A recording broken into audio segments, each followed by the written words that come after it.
যে পুরুষ তার সমস্ত সন্তানকে সমাজের সামনে স্বীকার করতে পারে সে যেমন আসল বাবা, যে স্বামী তার সমস্ত স্ত্রীকে সমাজের সামনে প্রকাশ করতে পারে সে হলো আসল স্বামী।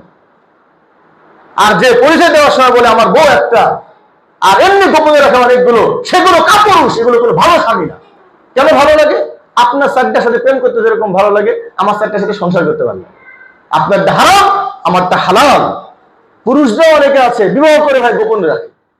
ভাই স্ত্রীকে আপনি বিয়ে করছেন, তাকে নিয়ে যে আপনি বাসর করবেন আপনার বাড়িতে, নিয়ে যায় বন্ধুর বাড়িতে, এই স্ত্রী ভালো লাগে? এই স্ত্রী ভালো লাগে? প্রথম রাত বন্ধুর বাসায় থাকতে, হোটেলে থাকতে, আপনি আসছেন দ্বিতীয় বিবাহ করতে, বাড়ি ঠিক করেছেন। আপনি বাড়ি বানানোর দরকার না, একটা বাসা বানালেন, আগে বিয়েটা করেনি কেন ভাই? আপনি জানেন না এটা যে হাতি আনার আগে থাকার ব্যবস্থা করতে হয়? বন্ধুর বাসায় নিয়ে চলে যায় থাকতেছে, তখন এই নারীরা ইনসাল্ট ফিল করে, সে প্রথম দিক থেকেই তো স্বামীর উপরে নেগেটিভ হয়ে গেল। এক সপ্তাহ যোগাযোগ করে না, আমি একটু সামলাই নি। অনেকে বলে হুজুর আমি স্ত্রীদেরকে 3 মাস পরে জানাবো, আপাতত জানাবো না। ওপেন বিয়ে করেন, ওপেনলি আপনার স্ত্রীর কাছে যান। আপনি নিজে কাপুরুষ, আপনি আসেন স্ত্রীর কাছে দয়া নিতে যে আমাকে 1-2 মাসের সময় আমি কাউকে জানাবো না। আপনি কাপুরুষ কেন আরেকজন নারীর হাত ধরলেন? যে পুরুষ তার সমস্ত সন্তানকে সমাজের সামনে স্বীকার করতে পারে সে যেমন আসল বাবা, যে স্বামী তার সমস্ত স্ত্রীকে সমাজের সামনে প্রকাশ করতে পারে সে হলো আসল স্বামী। আর যে পরিচয় দেওয়ার সময় বলে আমার বউ একটা, আর এমনি গোপনে রাখে অনেকগুলো, সেগুলো কাপুরুষ, এগুলো কোনো ভালো স্বামী না। জায়েজ আছে, কিন্তু কাপুরুষ ভালো স্বামী না। এটার কারণে নারীরা দ্বিতীয় স্ত্রী হতে চায় না। কেন ভালো লাগে? আপনার চারটার সাথে প্রেম করতে যেরকম ভালো লাগে আমার চারটার সাথে সংসার করতে পারলে। আপনারটা হারাম, আমারটা হালাল। আমার এক ভাই আমাকে বলতেছে ইউ নিড ইট, তোমার খুব প্রয়োজন। আমি বললাম ভাই এই সমস্ত মুখে এসব কথা বলেন, যারা 10-20টা গার্লফ্রেন্ড পুষেন তারা এসে দ্বিতীয় বিয়ে নিয়ে নিড ইট বলেন, এটা কলঙ্কের বিষয়। আপনি আমার আপন চালাতো ভাই, আপনি আমার ভাই, আপনি তো ঘাটে চলে যান, সে খবর আমার কাছে আছে। আমি তো ভাই এই দাঁড়িয়ে যেতে পারবো না। এই জন্য আমার আল্লাহ তাআলা হালাল করেছেন, জান্নাতে আল্লাহ তাআলা 70টা দিবেন, দুনিয়াতে আল্লাহ তাআলা 4টা হালাল করেছেন, আমি 4টা স্ত্রী রাখবো। আর যে এই ভালো লাগা নিয়ে লুচ্চামি বলবে সে বেঈমান হয়ে যাবে। আল্লাহ তাআলা বলেছেন ফাইন্নাহুম গায়রু মালুমিন, আল্লাহ বলেন ফানকিহু মা তাবা লাকুম মিনান নিসা, তোমার যদি ভালো লাগে তুমি 4টা নারী নিতে পারবা। আমাকে যদি বলা হয় আপনি 5টা সন্তান নিয়েছেন কেন, আমার খুব বেশি লোকের দরকার, এখানে কর্মচারীর অভাব, এজন্য মেলাগুলো বাচ্চা নিয়েছি, এটা কোনো কারণ? আমার 40টা সন্তান নেওয়ার নিয়াত আছে, তো আমার অনেকগুলো সন্তান ভালো লাগে। আমার যখন সন্তানগুলোকে আমি দেখি, এই যে একটা সন্তান, আমার এত কষ্ট, এত মারামারি, এত কাটাকাটি, আমি যখন সন্তানের মুখে দিয়ে তাকাই তখন মনে করি যে পুরো দুনিয়ার মানুষ গালি দিক, আমার কোনো সমস্যা নাই, আমি এই একটা সন্তান পাইছি। পুরা দুনিয়ার লোককে বিক্রি করলে আমার একটা সন্তানের দাম হবে। এমনি স্যারের 3য় বিয়ে নিয়ে সারা দেশের লোক গালি দিতে পারে, ওনার 2য় স্ত্রী নিয়ে সারা দেশের লোক গালি দিতে পারে, কিন্তু ওই স্ত্রীর পেটে উনি একটা সন্তান পেয়েছে, এবং তারা তো নিষ্পাপ থাকবে ইনশাআল্লাহ। আমাদের সন্তানরা কোনোদিন একবারের জন্য জেনা করবে না ইনশাআল্লাহ। আমার সন্তানরা কোনোদিন একবারের জন্য পর্নোগ্রাফি দেখবে না ইনশাআল্লাহ।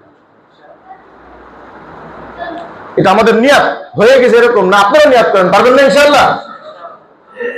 মুহতারাম হাজিরিন, যারা একাধিক বিবাহ যে কেউ করতে পারে, কিন্তু যে করবে তার জন্য কঠিন শর্ত, ভাই তুমি ইনসাফ করবে। কিন্তু ইনসাফটা কিনা কঠিন না। এখানে অনেকে আছে দ্বিতীয় বিবাহ করেছেন, হাবিবুল্লাহ সাহেব দ্বিতীয় বিবাহ করার নিয়াত করেছেন, সবাইকেই বলবো যে ভাই স্ত্রীকে একদিনের জন্য অমর্যাদাশীল করতে পারবেন না। বিয়ে করবেন, বড় স্ত্রীকে যেরকম সম্মানের সাথে নিয়ে আসছেন দ্বিতীয়টাকেও সম্মানের সাথে আপনি নিয়ে আসবেন। বড় স্ত্রীর যেরকম থাকা নিশ্চিত করেছেন দ্বিতীয়টাও থাকা নিশ্চিত করবেন। নতুন বউ যাকে নিয়ে আসছেন সে যদি অবিবাহিত হয় তাহলে 3 দিন বা 7 দিন তার কাছে আপনি থাকবেন, যেন নতুন বউয়ের কাছে এসেই আপনি ফেলতে বলেন আমার বড় বউ কি মনে করবে, তুমি আপাতত বন্ধুর বাজারে থাকো, উনি চলে গেছে বড় বউ সামলাইতে।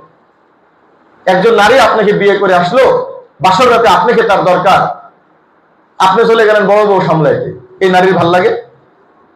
আপনি মিয়া কাপুরুষ বিয়ে করছেন। হাদিসের মধ্যে আছে যে অবিবাহিত নারী যদি হয় সে একটা তার কাছে 7 দিন থাকবে। কেন কেন থাকবে? এর কারণ হলো সেটা নতুন মেয়ে আসছে, এ বাড়িতে কাউকে চিনে না। আপনি তাকে 1 দিন 2 দিন 3 দিন সময় দিতে হবে, নাহলে তার কাছে খারাপ লাগবে। আপনি আছেন এখন, যদি আগের স্ত্রীরা মনে করে হ্যাঁ নতুন বউ পায় তুমি 7 দিন, কেন? তুমি ইসলাম, তুমি যদি শরীয়ত জেনে থাকো, তাহলে তুমি স্বামীকে উদ্বুদ্ধ করবা যে আপনি 7 দিন কিন্তু আগে তাকে সময় দিবেন, কারণ তুমি যেদিন তার জীবনে আসছো সেদিনও তো তোমার 7 দিনের পাওনা ছিল। বুঝলেননি ভাই? অনেক সময় আগের নারীরাও এগুলো সহ্য করে না। এখানে যেহেতু আমাদের অনেকেই আছেন, এই জন্য বিষয়গুলো বলতেছি যে নতুন কমপক্ষে 3 দিন থাকতে হবে। এই জন্য 3 দিন এসে স্ত্রীকে সময় দেন। কিন্তু আপনি স্ত্রীকে বিয়ে করে এনে গোপনে রেখে দিলেন, হোটেলে রেখে চলে আসছেন। এই জন্য ভাই যারা একাধিক বিবাহ করবেন, একগুলো ইচ্ছা। দ্বিতীয় নম্বর, তাদের জরুরত আছে, অনেকের প্রয়োজন আছে, যার শারীরিক চাহিদা দরকার। অনেকের আছে স্ত্রীরা অসুস্থ হয়ে যায়, স্ত্রীরা কোনো তোয়াক্কা নাই, বলবে তোমার আর লাগবে কি, আল্লাহ বিল্লাহ করতে করতে তুমি হজে চলে যাও। এটা কি হজে যাওয়ায় বন্ধ হওয়ার জিনিস? তো হজে না যায় করে উত্তরা অঞ্চলে চলে যায়, বুঝতে পারছেন?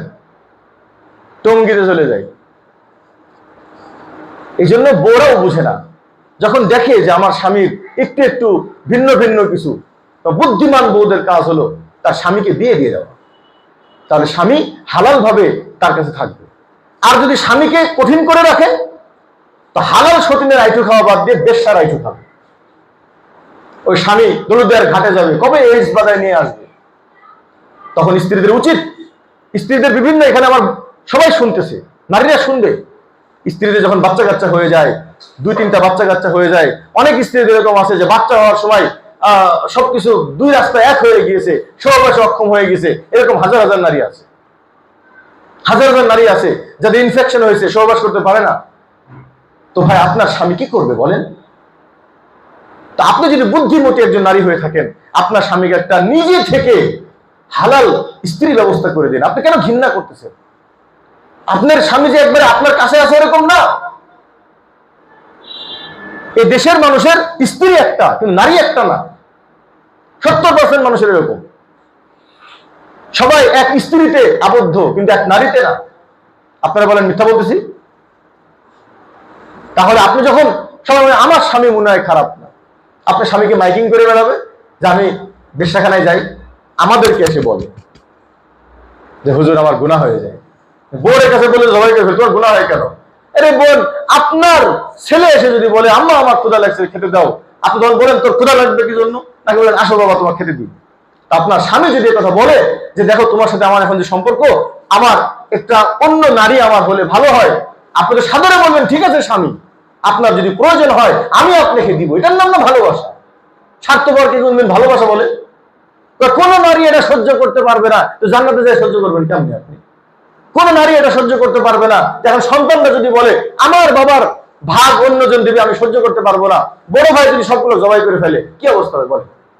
সবাইকে ছেলে আর স্ত্রীকে এরকমই বহুত সন্তানরা আছে। আমাদের এলাকায় একজন সন্তান আছে, তার বাবার সন্তান হয়েছে, যে বাঁশ দিয়ে পিটাইছে, আবার আর একটা বাচ্চা কি জন্য নিয়ে আসছে।